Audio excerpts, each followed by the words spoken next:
करा दूंगा। ओके, चलिए स्टार्ट करते हैं। सेल डिवीज़न होता है क्या भाई? सेल डिवीज़न एक प्रोसेस है जिसके ज़रिए कोई सेल डिवाइड होता है और अपने ही जैसे डॉटर सेल को प्रोड्यूस करता है। ठीक है, सेल डिवीज़न और सेल साइकिल में थोड़ा डिफरेंस है। ये सब डिस्कशन हम लोगों ने क्लास में कर रखा है। आज का टॉपिक चूँकि ओवरव्यू है, बहुत क्लास को लेंदी नहीं करेंगे हम, तो स्टार्ट करते हैं डायरेक्टली माइटोसिस सेल डिवीज़न से। बेसिक क्लास अगर आपको चाहिए, पूरा इंट्रोडक्शन क्लास चाहिए, सेल डिवीज़न है क्या, कौन डिस्कवर किए, कैसे हुआ, क्या उसका कैसे ये काम करता है, कौन बोलता है कि ये सही टाइम है सेल को डिवाइड करने का, कौन से इंजाइम्स काम करते हैं, मैकेनिज़्म क्या इसके पीछे का होता है।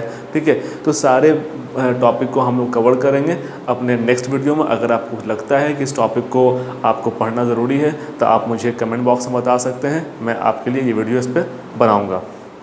चलिए स्टार्ट करते हैं। Mitosis cell division. Mitosis cell division को हम लोग बोलते हैं दोस्तों इक्वेशनल सेल डिवीज़न।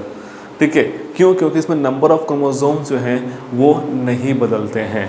क्रोमोसोम की नंबर्स जो है वो इक्वल होती है, इसलिए इसको बोलते हैं इक्वेशनल डिवीज़न। हम लोग डिस्कस कर रखा है। ठीक है, यू नो वेरी वेल कि हम लोगों ने सब टॉपिक पे डिस्कशन हम लोग का हो चुका है। मियोसिस को हम लोग रिडक्शनल प्रोसेस बोलते हैं, माइटोसिस को हम लोग इक्वेशनल डिवीज़न बोलते हैं। क्यों बोलते हैं, क्या पीछे रीज़न है, इन सब टॉपिक पर हम लोग का डिस्कशन हो चुका है।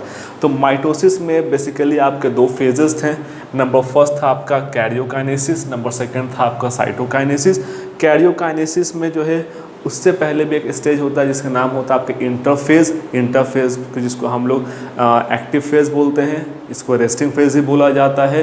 ठीक है, इसके अलावा इसको प्रिपरेटरी फेज ही बोलते हैं। बहुत से नाम हैं, सब नाम के पीछे एक रीज़न है क्यों इसको किस नाम से बोला जाता है। ठीक है, इंटरफेज के बाद जो है वो जाता है वो एम फेज में और माइटोसिस फेज में। माइटोसिस फेज का बेसिकली दो फेज होता है, karyokinesis and cytokinesis. Karyo means होता है न्यूक्लियस, यानी न्यूक्लियस का division. Then cytokinesis that means whole cell plasma membrane का डिवीज़न। अब कैरियोकाइनेसिस के पीछे भी आपके 4 स्टेप होते हैं जिसको हम लोग शॉर्ट फॉर्म में याद रख सकते हैं PMAT के नाम से। ठीक है, अब इससे शॉर्ट नाम नहीं मिलेगा दोस्त। अब PMAT को भी और छोटा करेंगे तो और लेंदी हो सकता है, छोटा नहीं हो सकता। तो आप मैट चटाई, ठीक है ना, और P फॉर आप कुछ भी वहाँ पे आप समझने के लिए अंडरस्टैंडिंग कर सकते हो। ठीक है, PMAT के नाम से इसको हम याद रखते हैं सिक्वेंशियल फॉर्म में। P for prophase, M for metaphase, A for anaphase and T for telophase. ये आपका PMAT जो है यानी कि prophase, metaphase, anaphase and telophase, ये कैरियोकाइनेसिस के 4 फेजेस हैं। देन आफ्टर जब ये कंप्लीट होगा तो साइटोकाइनेसिस होगा। ओके, अब यहाँ समझना ये होगा कि सारे फेजेस क्या डिफरेंट स्टेज में होते हैं? नहीं, जब हम लोग माइक्रोस्कोप में देखेंगे तो स्लाइटली चेंजेस होता है। उस स्लाइटली चेंजेस के अकॉर्डिंग हम इसका नाम दिया, हम पहचान पाते हैं कि हाँ अभी सेल जो है वो इस स्टेज में है। अगर सेल के क्रोमेटिन नेटवर्क कंडेंस हो रहे हैं और मैंने देखा वो कंडेंस दिख रहा है मुझे, तो भाई वो अभी प्रोफेज के हाल में है।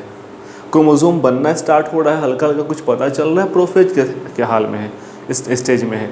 अगर क्रोमोसोम पूरा विजिबल हो गया, साफ साफ उसमें सिस्टर क्रोमेटिड्स दिख रहे हैं हमें, ठीक है, 2 क्रोमोसोम जो होते हैं वो दिख रहे हैं हमें, तो भाई ये मेटाफेज है। ठीक है, अगर वो इक्वेटर पे है भाई तो मेटाफेज का एंड आ रहा है।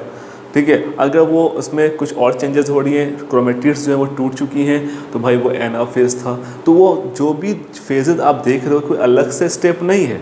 बेसिकली मैं ये बताना चाह रहा हूँ ये कोई अलग स्टेप नहीं, ये हम लोग ऑब्जर्व करते हैं माइक्रोस्कोप के अंडर में और हम लोगों ने इसका नाम दिया है।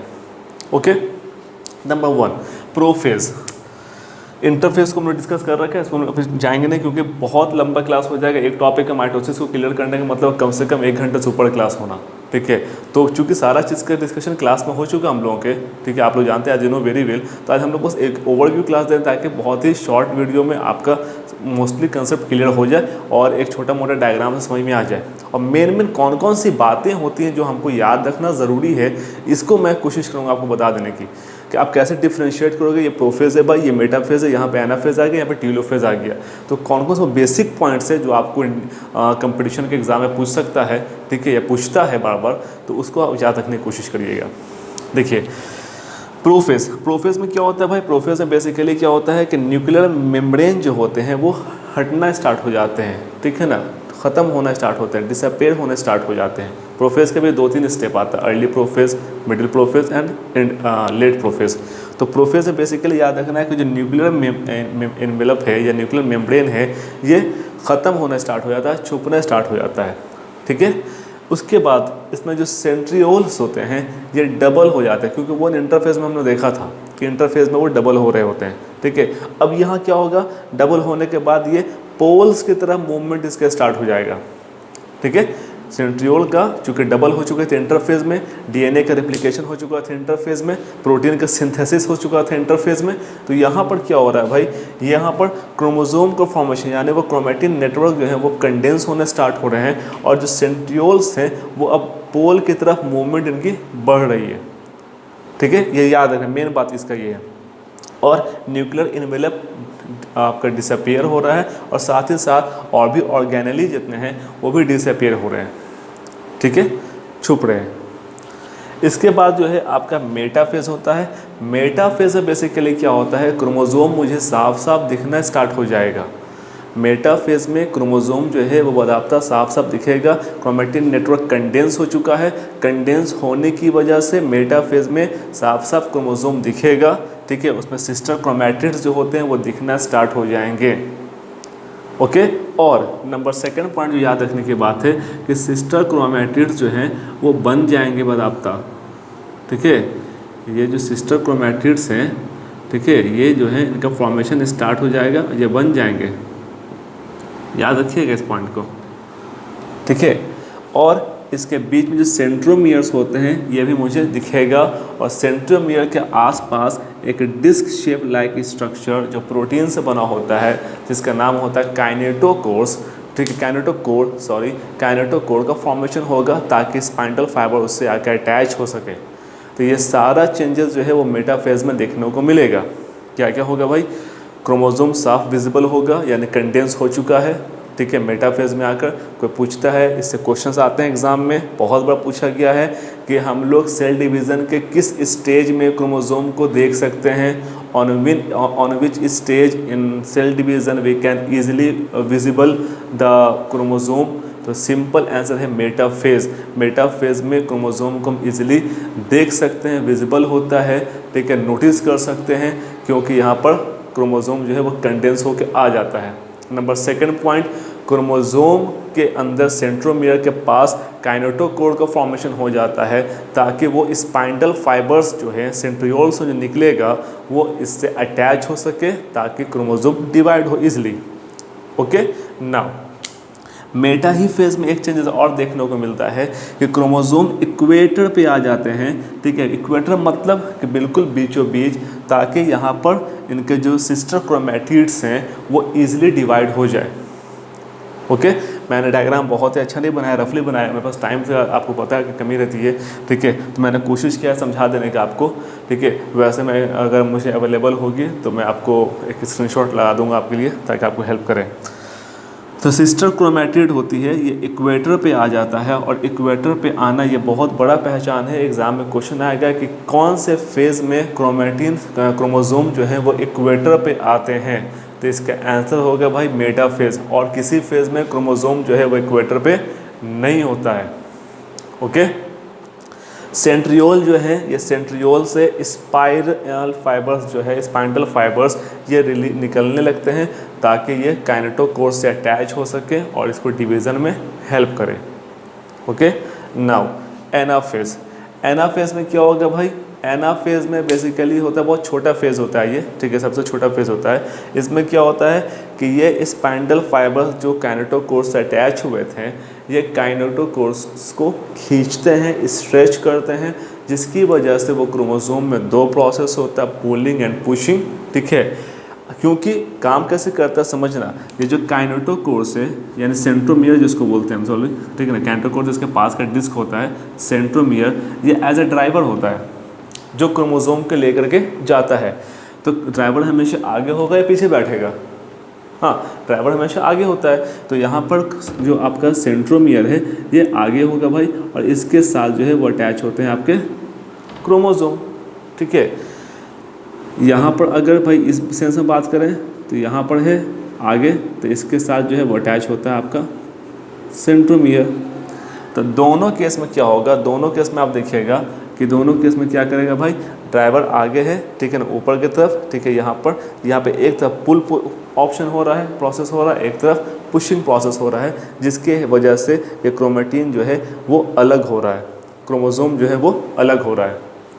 ओके, तो एनाफेज में बेसिकली ये काम होता है, यानी क्रोमोसोम जो है वो डिवाइड कर गया।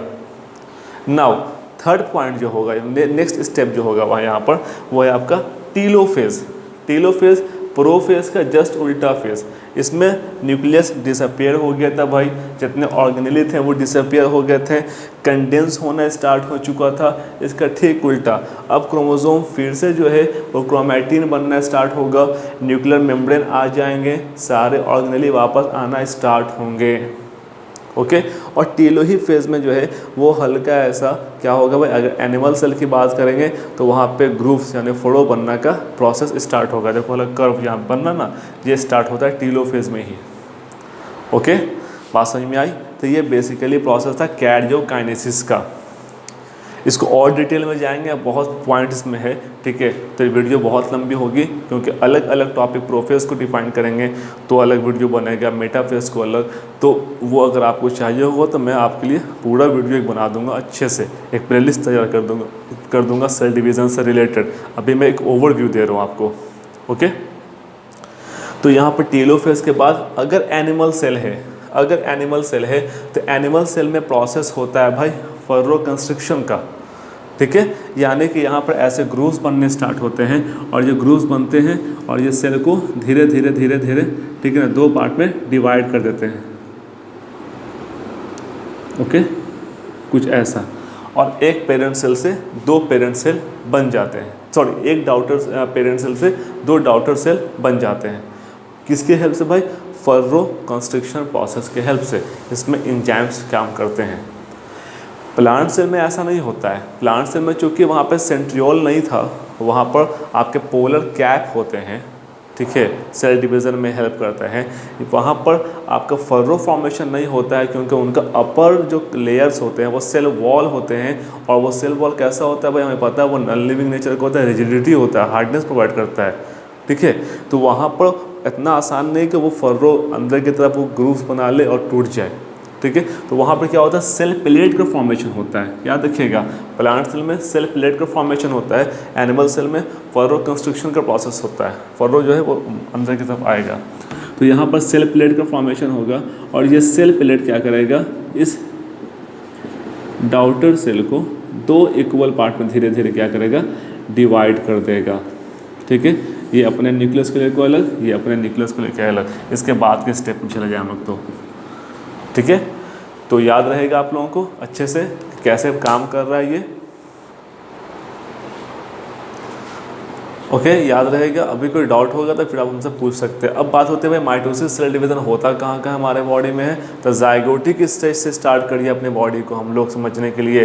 तो जाइगोट से जो होल इंडिविजुअल बेबी बना वो माइटोसिस सेल डिवीज़न से होता है भाई। सेल डिवाइड होता है 1 से 2, 2 से 4 ऐसे टूटते हुए आता है। इक्वेशनल सेल डिवीज़न है, जो नंबर ऑफ डीएनए जो वो रिप्लिकेट कर रहे हैं, लेकिन क्रोमोसोम के नंबर बदलती नहीं है। 46 नंबर ऑफ क्रोमोसोम पेरेंट में भी सेल में था, 46 नंबर ऑफ क्रोमोसोम उनके डॉटर सेल में भी है।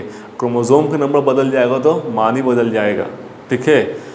बात समझ में आ रही है। मियोसिस में क्रोमोसोम के नंबर रिड्यूस होते हैं। अगर 46 नंबर ऑफ क्रोमोसोम था पेरेंट सेल में, तो डॉटर सेल में 23 नंबर ऑफ क्रोमोसोम हो रहा था। स्पर्म सेल में हाफ नंबर ऑफ क्रोमोसोम होता है, ठीक है। वहाँ पर क्रोमोसोम नंबर रिड्यूस हो रहा है। माइटोसिस में क्रोमोसोम के नंबर रिड्यूस नहीं होते हैं, ओके। तो जाइगोटिक स्टेज में इसका सिग्निफिकेंस है, महत्व है, यहाँ पर वो काम करता है। हमारे सेल के में जो डैमेज हो जाते हैं रिपेयर करने में हेल्प करता है, वो माइटोसिस सेल डिवीज़न है।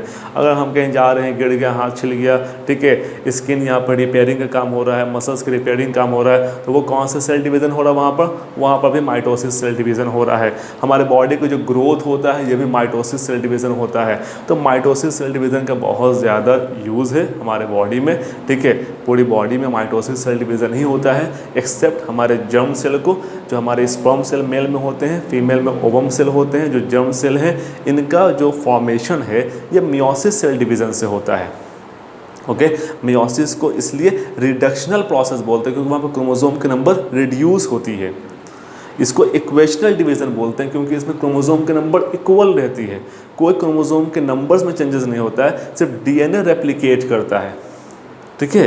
क्रोमोसोम के अंदर जो डीएनए होते हैं वो रेप्लिकेट करते हैं ताकि वो इक्वली 2 डॉटर सेल में डिवाइड हो जाए। Is that clear? I hope class आपको समझ में आ रहा होगा। ठीक है, अगर आपके पास कोई क्वेश्चन है तो आप कमेंट बॉक्स में पूछ सकते हैं, मैं उसका कोशिश करूँगा आपको आंसर देने की। ठीक है, अगर ये क्लास समझ में आया होगा, आपकी ओवरव्यू बहुत ही छोटा सा क्लास, ठीक है, तो वीडियो को लाइक करें, शेयर करें अपने दोस्तों में, ताकि ज़्यादा से ज़्यादा लोगों को ये सारे कंसेप्ट बहुत ही ईजी वे में मिल जाए। ठीक है, और अगर आप चाहते हैं कि इसका एक डिटेल वीडियो बने, प्ले लिस्ट में आपके बना दूंगा, तो आप मुझे बता सकते हो। Thank you.